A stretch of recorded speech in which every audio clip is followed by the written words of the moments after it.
திருட்டு நரியும் புத்திசாலி முயலும் ஒரு காட்டுல ஒரு தந்திரகார நரி வாழ்ந்துகிட்டு வந்துச்சு.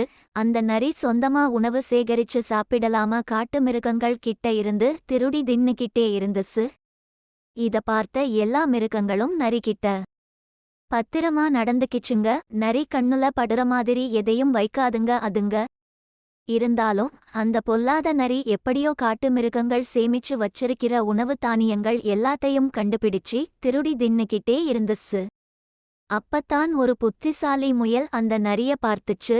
அடடா, சொந்தமா உணவு சேமிச்சு வாழ்க்கை நடத்தாம இப்படி திருடி திங்குற நரிக்கு சரியான பாடம் புகட்டணும்னு நினைச்சுச்சு. உடனே காட்டுப்பகுதியில ஒரு நல்ல இடத்துல நான் விவசாயம் பார்க்க போறேன், அதனால இந்த இடத்துல வெள்ளரி தோட்டம் போட போறேன்னு சொல்லிட்டு கொஞ்ச நேரம் வேலை செஞ்சுச்சு.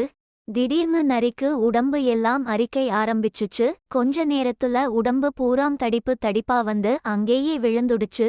அப்ப அங்க வந்த முயல் சொல்லுச்சு, நீ பெரிய திருட்டு பையனு எனக்கு தெரியும், அதனாலதான் ஒவ்வொரு வெள்ளரி செடிக்கு பக்கத்துலயும் ஒரு அரிப்பு செடிய நட்டு வச்சேன். வெள்ளரி பிடுங்குற அவசரத்துல நீ அந்த அரிப்பு செடியில் உடம்ப தெச்சதுனால தான் உனக்கு உடம்பு இப்படி ஆகிடுச்சுன்னு சொல்லுச்சு. அத கேட்ட எல்லா மிருகங்களும் அங்க வந்து நரிய பார்த்து சிரிச்சுச்சுங்க. தங்களோட உழைப்ப எல்லாம் திருடி தின்ன நரிக்கு சரியான தண்டனை கிடைச்சுச்சுன்னு சொல்லிட்டு அங்க இருந்து போயிடுச்சுங்க.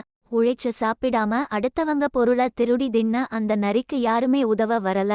அப்பதான் இத்தனை நாள் தான் செஞ்ச தப்புக்கு எல்லாம் சரியான தண்டனை கிடைச்சுடுச்சுன்னு நினைச்சு திருந்தி வாழ ஆரம்பிச்சுச்சு அந்த நரி.